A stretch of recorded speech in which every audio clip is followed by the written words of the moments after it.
Alright, I'm at the abandoned Coca-Cola bottling plant in Indianapolis, Indiana.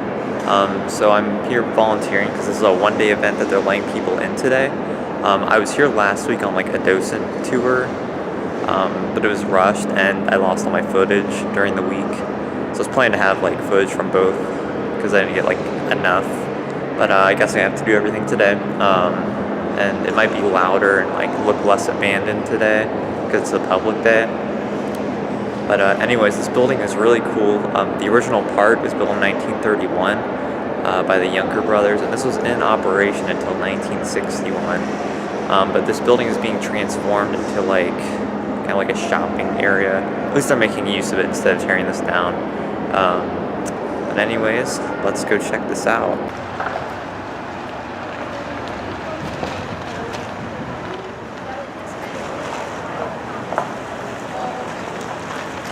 Here's the alleyway where all the trucks used to come through to get their load of Coca-Cola bottles. All these rooms along here were for loading. And they have all these garages along here.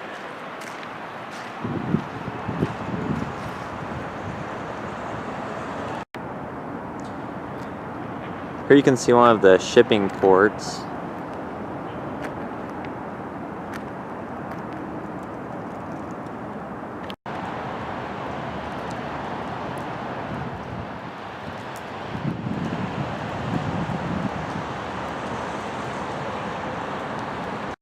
I love the Art Deco on here.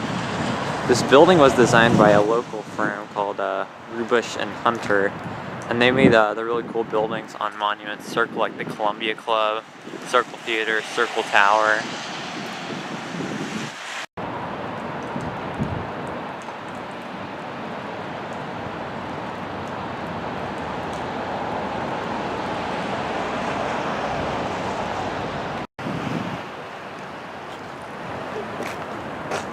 There are 3 garages like this on the way down. Also, this building was used by IPS, Indianapolis Public Schools, for a long time, since Tony Holman kind of sold it to them. Also, Tony Holman, I didn't talk about him. He owned this place when he bought the Coca-Cola franchise, and he also owned the Speedway. So basically, he was really rich.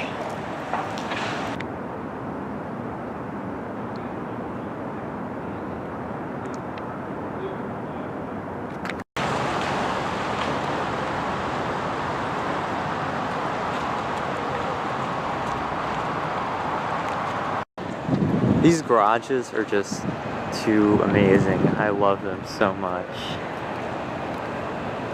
There needs to be more Art Deco garages in the world. This is what the inside of the garages look like. They aren't letting us in there.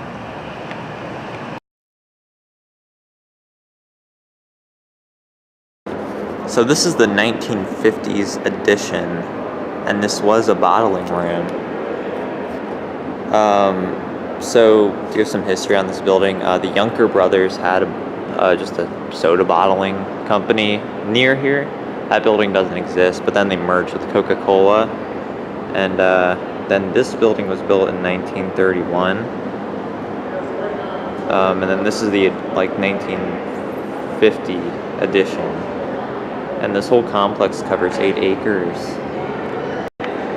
These are 2 of the old original giant coolers for the Coca-Cola. And there's some leftover pallets. I think these signs are original. So these would be probably from the 50s. This is another bottling room from the 1950s. On these terrazzo floors, there's erosion because of where Coke spilled.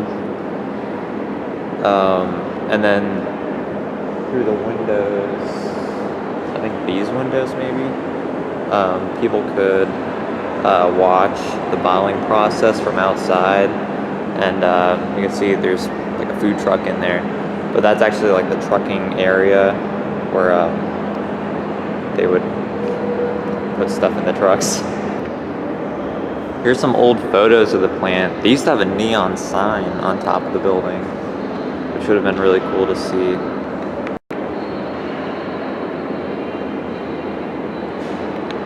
This is probably what was in this room, and that's one of the machines for bottling.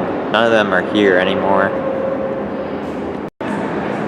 Here's some broken glass, the old loading dock windows. These might be original, actually. I'm not sure.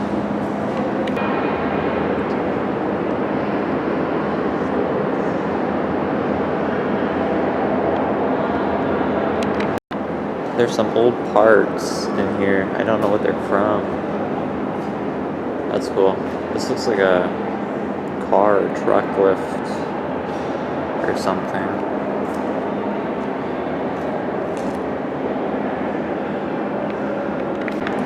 Check out these pallets. These would have been used when loading the Coca-Cola bottles. I don't know if they're original or not.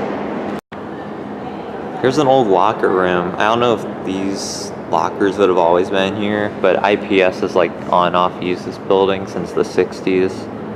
So that might be why they're here. There's a desk in this room with all sorts of deadly chemicals. Here's some of the old electrical machinery. It's all out of order. So this is the old loading dock. They're letting people in now, and they've brought food trucks inside where the trucks used to come.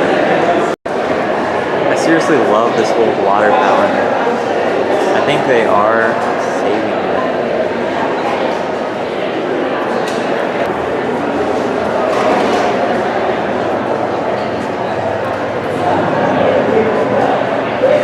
I think this is an old electrical valve or something like that. Looks like it died. This old bent exit sign is cool. I don't know how old this is. I doubt it's from the 1950s. I think there was a suspended ceiling here because of the brick color change. Glass blocks are amazing. I don't know why they aren't used more. This was at one point the largest bottling factory / plant in the world back in the 50s after the additions to the place.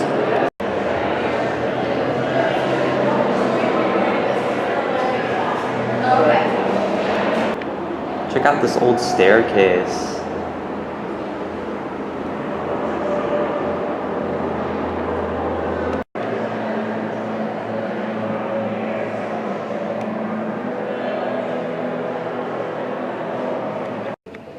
So this was a storage room.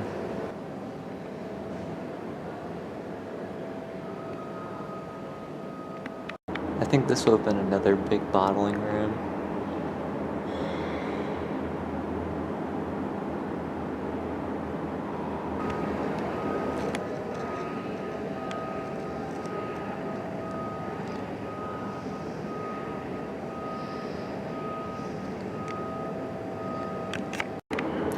Another storage room.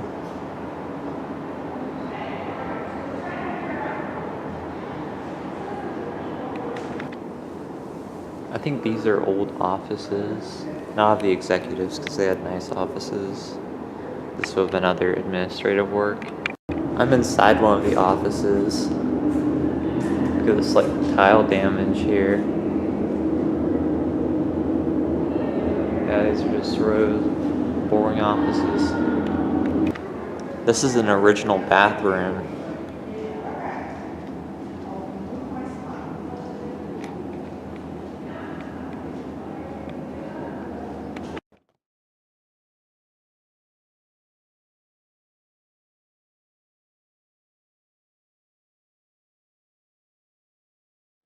I think this might have been the laboratory room. Or maybe another bottling room.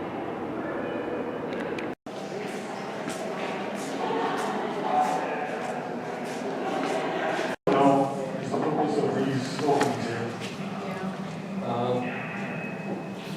were numbered, and stuff was like bottle caps.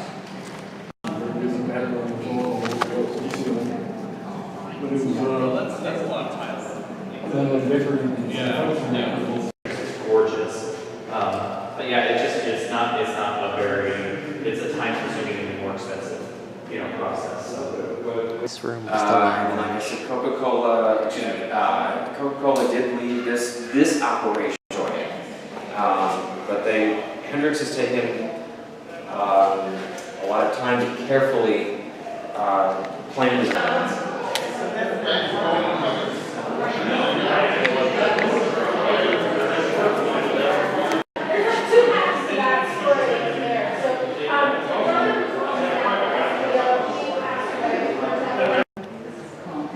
This room is James Younker's office. Also with an amazing ceiling. No, the carpet and that, and then down the executive end of the building, have you noticed how it's gotten a little bit more marble, a little bit fancier, and plaster ceiling, the plaster molds, fancy plaster molds up there. And then you notice at each end, it's arched. Now you're getting the arched effect. This is an old refrigerator. Looks like they're saving this one.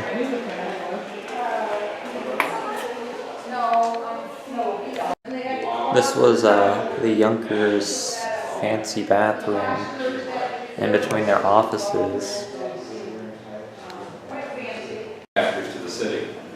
This room was James Younker's office. Also with a very nice plaster ceiling.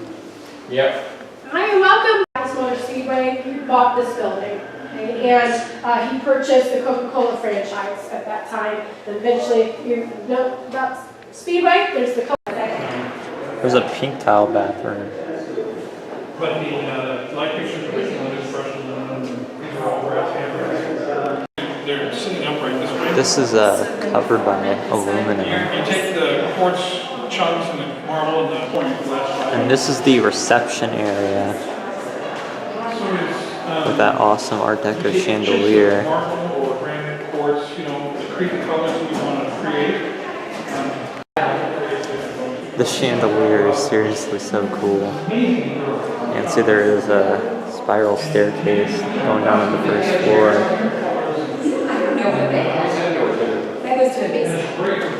When I was here last week, there weren't any lights in this part of the offices, so it looked much more abandoned. It still looks nice though, now that I can actually see. All original 1931. Their brass handrails are actually, they have a water fountain or something. A little bit. So the receptionist sat back here. She has a little gate there that you go through. But that means, you show up here and you never go outside the gate.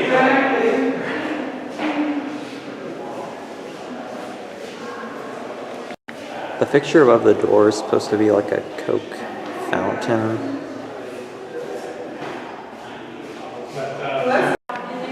So this is the Massachusetts Avenue entrance area with a Art Deco light. This is how they used to clock in with these keys. That's cool. So this is the amazing 1931 lobby. That in today's money, this room cost $5.3 million to build. It's seriously so cool. This the Empire State Building, like its upper floors, have this similar design. That's where, when you walk back through there, you're going to see a set of old dock doors. That was the end of the building. And This room is too cool. That's the Indianapolis skyline. There's a lot of damage in the ceilings.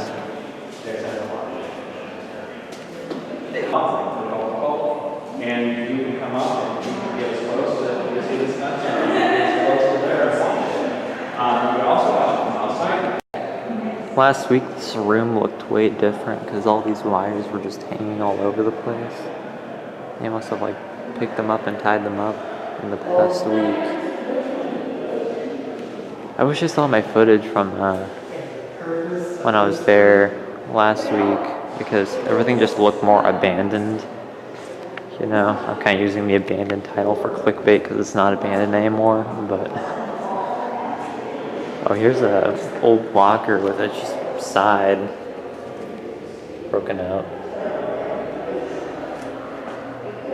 I think this would have been a switchboard or something like that. That's cool.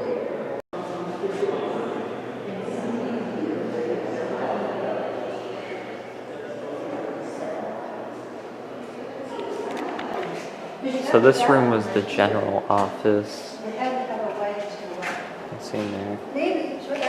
All the drawers are empty. Yeah, you're right. Access to the pipes.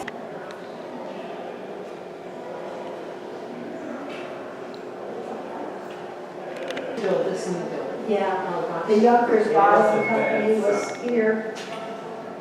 Yeah, this is the original safe.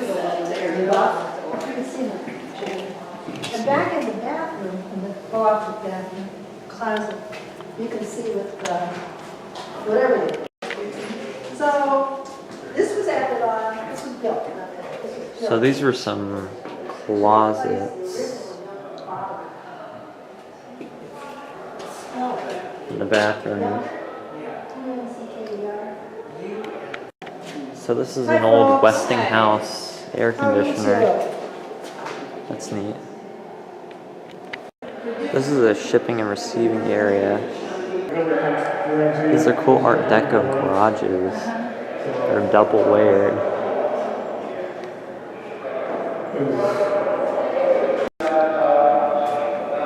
And this is the end of the 1931 building. And this whole area was a loading dock.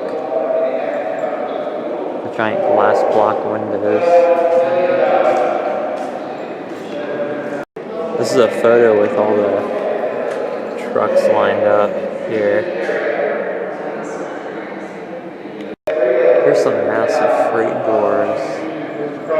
And then over here, I think the wood floor was added in by IPS. But yeah. So this is the plan for the complex they're going to make. This building is going to be a hotel and like some shops and restaurants with that. This is where you can see the facade of it right now. So they're going to add on a whole lot to it. And they're going to call it Bottle Works. Yeah, I'm interested to see how they do it. That'll be the front of the building. Anyways, this room was used for loading and shipping stuff.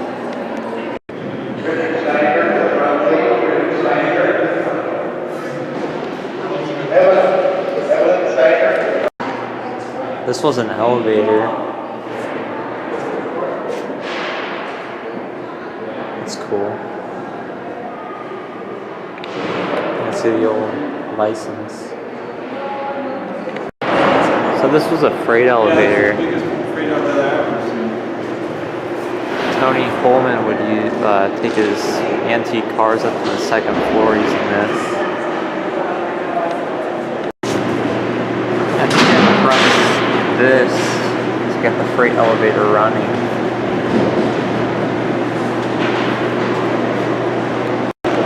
This was another loading area. Anyways, that was the abandoned Coca-Cola bottling plant in Indianapolis. The last chance to see it in that state today. So that was really cool to see. The freaking architecture in there is beautiful. I'm glad it's being saved. I wish it'd be like kind of preserved like that, but whatever. But anyways, I hope you enjoyed that place. Did the abandoned keyword get me a lot of views? I hope so. So anyways, come check out Bottle Works when it's open in like a year or so. Other than that, thanks for watching. Bye.